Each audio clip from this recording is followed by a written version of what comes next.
মানত করা হয় কেন? মানত করলে বা মানসিক করলে কি সত্যি ফল পাওয়া যায়? মানত করে তা পুজোয় না দিলে কি ক্ষতি হতে পারে?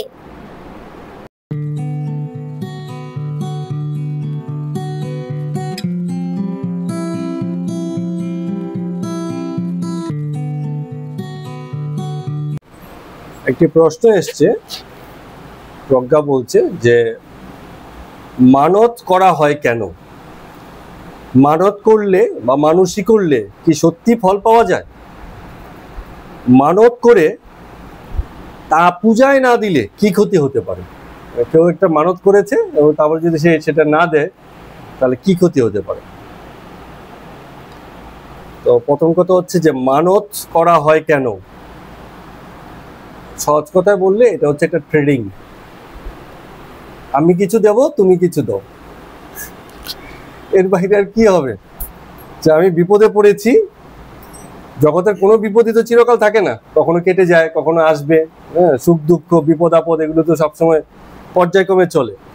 কিন্তু কোনো এক ভক্ত আর সইতে পারছে না, বলছে এবার তাহলে ঈশ্বরের কাছে যাই, ওনাকে বলি যে তুমি যদি সারিয়ে দাও তাহলে আমি এবার কিছু তোমায় দেবো। তো এসছে ট্রেডিং, সহজ করে যদি বলি। তো এবার মানতের একটা গল্প বলি। গোপাল ভাঁড়, হ্যাঁ আপনি বলছিলেন না একটু আগে গোপাল ভাঁড়ের কথা। একদিন গোপাল ভাঁড়ের ভীষণ রকম পেটের যন্ত্রণা হয়েছে, পেটের ব্যথা, পেটের যন্ত্রণা হয়েছে। তো প্রথমে ভেবেছিল পেটের যন্ত্রণা তো এমনি হয়, রাজসভায় বসে আছে, মানে রাজার হিসেবে বসে আছে। গোপাল ভাঁড় ওই যে সভাসদ ছিলেন কোন এক রাজার। তো পেটের যন্ত্রণা প্রথমে ঠিক আছে, উঠেছে, মানে চলে যাবে, যাচ্ছে না, কেবল বাড়ছে, উত্তর বাড়ছে, তো বসে থাকতে পারছে না। তো কি হয়, মানুষের চেহারার মধ্যে সেই প্রকাশ পেতে থাকে পেটের যন্ত্রণা, মুখ চোখ বাকিয়ে যাচ্ছে, এত পেটের যন্ত্রণা। এক সময় সহ্য করতে না পারে মাটিতে পড়ে মানে মোচড়াতে লাগলো আর কান্না করতে লাগলো, আমার পেটের যন্ত্রণা, আমার খুব পেটের যন্ত্রণা, খুব পেটের যন্ত্রণা। আর হঠাৎ করে পেটের যন্ত্রণা হচ্ছে, সবাই খুব ব্যস্ত হয়ে গেছে, রাজা ব্যস্ত হয়েছে, কি হয়েছে কি হয়েছে দেখো গোপাল কাকে দেখো। গোপাল ভাঁড় পেটের যন্ত্রণায়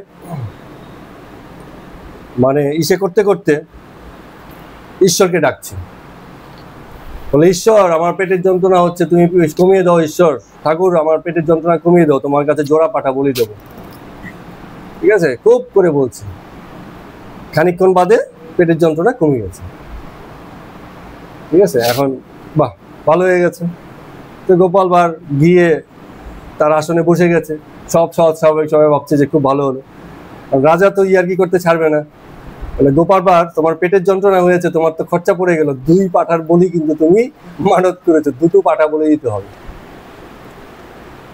তো গোপালও কম নয়, বলে ঠাকুর এই মহারাজ এরকম অনেক কিছু আমরা জীবনে মানত করি, তাতে কি আর আসে যায়, ওরকম দিতে হবে এমন কোনো ব্যাপার নেই, আমি না হয় বরং 2টো আগ বলি দিয়ে দেবো। ঠিক আছে, মানে 1 পাঁঠা লাগবে না, 2টো বলেছি যখন 2টো আগ বলি দিয়ে দেবো। তো একটু বাদে আবার রাজকার্য চলছে, খানিকক্ষণ পরে আবার পেটের যন্ত্রণা শুরু হয়েছে, পেটের যন্ত্রণা শুরু হয়েছে, আবার সেই একদম চরম পেটের যন্ত্রণা, আবার মাটিতে পড়ে গড়াগড়ি। ঠিক আছে, তো এবার ইসে বলছে, সবাই বলছে এই গোপাল তুমি কিন্তু কাজটা ঠিক করোনি, জোড়া পাঠার কথা বলে এখন তুমি জোড়া আঁকে চলে গেছো, ঠাকুর কিন্তু বুঝতে পেরেছে তোমার পেটের যন্ত্রণা আবার ফিরিয়ে এনেছে। তো গোপালও ইয়ার্কি করতে কম ছাড়ে না, বলছে যে ঠাকুর তুমি কি ঠাট্টাও বোঝো না, আমি যে তোমাকে ঠাট্টা করে বলেছিলাম সেটাও কি বোঝো না, এরকম অবস্থা। তো এই যে আমরা বুঝি না, এটার কারণ হচ্ছে জগৎটা চলে একটা কার্যকারণের উপরে, সবকিছু একটা কর্ম ফলের উপর দাঁড়িয়ে আছে জগৎ। এই বুঝি না বলে আমাদের বিপদ আপদকে ভাবি যে এটা আমাদের কাছে এমনি এমনি চলে এলো, আমাদের কোনো দোষটাই, বিপদটা এমনি এসে গেছে। কিন্তু জগৎ কার্যকারণের উপরে দাঁড়িয়ে থাকে, আমাদের দোষ সবসময় না থাকলেও কার্যকারণটা থাকে। ওই যে প্লেন অ্যাক্সিডেন্টে এতগুলো লোক মারা গেল, সেখানে একটা ব্যক্তির দোষ নয়, একটা সামষ্টিক ব্যবস্থাপনা, কোথাও না কোথাও একটা মানে গাফলতি বা কোথাও না কোথাও একটা তো হয়েছে। একটা কর্ম ঘটেছে, ওই ফলটা হয়েছে এরকম অ্যাক্সিডেন্ট, ফলাফলস্বরূপ কিছু সাধারণ লোকও মারা গেছে, কিন্তু কর্ম আছে। আমি যে ওই প্লেনে যাব, এটাও, এই বাছাইটাও তো আমার একটা চয়েস, এটাও তো একটা কর্ম। আমি ওখানে যাব, আমি তো নাও বাছাই করতে পারতাম। জগতের সব লোক তো সেই প্লেনে চড়ে বসেন, আমি জানি না, এটা হতে পারে আমি অজ্ঞাত সারে একটা কর্ম, হ্যাঁ, কর্ম করেছি। তো ওইটা নিয়েও আমরা কথা বলবো পরে এক সময়। তো যে কথাটা হচ্ছে যে জগৎ এই কার্যকারণের উপরে দাঁড়িয়ে থাকে, সবকিছুই কার্যকারণের সাথে সম্পর্কিত। এই ছাদটা যদি ভেঙে পড়ে যায়, তাহলে আমি যে মিস্ত্রিকে সস্তায় কাজে লাগিয়েছি, ও এমন ভাবেই করে দিয়েছে, ভেঙে পড়েছে, কোথাও না কোথাও হয়তো কার্যকারণটা আছে। এখন আমরা যারা বুঝতে পারি না যে এই কার্যকারণে আমাদের সঙ্গে যা কিছু ঘটছে এটা কার্যকারণ এবং জগতেরই খেলার অংশ, জগতে যে খেলাটা চলছে এই খেলারই পুনরাবৃত্তিতেই আমার জীবন চলছে, এটা যে বুঝতে পারে না সে মানত করে বসে। তুমি বলেছিলে না যে মানত কেন করা হয়, যে বোঝেনি, যে ভাবছে এই বিষয়টা আমার সঙ্গে ঘটেছে ঠিক না, এটা এই হওয়া উচিত। যে বুঝেছে সে বলবে ঠাকুর যদি কষ্ট দেওয়ার হয় তুমি দাও, নিশ্চয়ই এটা আমার পাওনা ছিল, আমার হওয়ারই ছিল, আমি এই কষ্টটা পেতে চাই, আমার কোনো রাগ নেই, এইখান থেকে দূর করতে চাইবো না, বলবো না তুমি করে দাও, হয়ে গেলে জগতের নিয়মে এসছে, জগতের নিয়মেই এটা কেটে যাবে, এই বিশ্বাস আমার আছে। তুমিই আমাকে এই কষ্টটা দিয়েছো, আবার তুমি এখান থেকে বার করে দেবে, এটা হচ্ছে বিশ্বাস। আর মানত করলে কি হয়ে গেল, ট্রেডিং হয়ে গেল, কন্ট্যাক্ট হয়ে গেল, যে করে দাও আমি এখান থেকে বেরিয়ে যাব। তো জগৎ ফলেই দাঁড়িয়ে আছে, এই প্রতিটা মুহূর্ত একটা ফলের দাঁড়িয়েছে, আগের মুহূর্তটা এই মুহূর্তটাকে সৃষ্টি করেছে।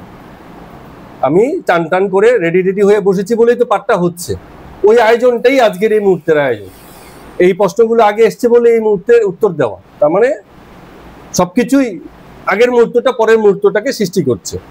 এই কারণে শাস্ত্রীয় ভাষায় জগৎকে একটা খুব সুন্দর কথা বলা হয়, মানে তোমাদের বোঝার জন্য বললে জগৎ হচ্ছে একটা রেজাল্ট, জগৎটা হচ্ছে একটা ফল, এটাকে শাস্ত্রীয় ভাষায় বলে পরিণাম। জগৎ হচ্ছে একটা পরিণাম, জগৎ পরিণামেই দাঁড়িয়ে আছে, ঠিক আছে? একটা পাথর গড়াচ্ছে, ও গড়াচ্ছেই, তাতে কিছু শৈবাল ছত্রাক তার মধ্যে গায়ে লেগে যাচ্ছে, আবার ঘষায় ঘষায় কিছু ক্ষয়ও হচ্ছে, জগতে সব কিছুই হয়। তো কি দরকার ছিল, সৎ থাকা দরকার ছিল। ওই পেট ব্যথা হয়েছে, যখন সুবিধা হয়েছে মানত করেছি, আবার যখন ভালো হয়ে গেছি তখন মানত আর হয়নি বা দিইনি। ওই যে বললো না যে মানত করে পূজায় না দিলে কি ক্ষতি হতে পারে, হ্যাঁ, প্রথম কথা হচ্ছে ওরমই ক্ষতি হতে পারে, যেহেতু কার্যকারণে জগৎ দাঁড়িয়ে আছে, আবার ফিরে আসবে একই যন্ত্রণা বারে বারে। ব্যবসায় লস হয়েছে, মানত করেছে, মানত দিয়েছে, তাতেও আবার ব্যবসায় লস আবার আসতে পারে, আবার দেয়নি তাতেও আসতে পারে, ওটা জগতের নিয়মেই আসে। মানত করেছি বলে আসছে বা আসছে না বিষয়গুলো সেইভাবে দাঁড়িয়ে নেই। তো মানব যারা করে তাদের জীবন আদর্শিক হয় না, জীবনটাকে তারা ওই দর্শন দিয়ে দেখে না, জীবনকে একটা সরু দৃষ্টিভঙ্গি থেকে দেখে। যার সত্য দর্শন হয়ে গেছে তার পক্ষে হয়তো মানত করা হয়ে ওঠে না, কারণ সে মানতের অর্থহীনতা হয়তো খানিকটা বুঝে যায়, মানে ওটা পাশ কাটিয়ে চলে। ঈশ্বরত্বের খেলাটা যে আছে সেটা সে বুঝে গেলে তখন আর মানত করার ব্যাপারটা আসে না। হ্যাঁ, যে বোঝে না তারই মানত, তারই সে ফল পায়, আবার তার ফল পেয়েও অনেকের আবার দুর্ভোগ থেকেই যায়। তো বোঝা গেল ব্যাপারটা?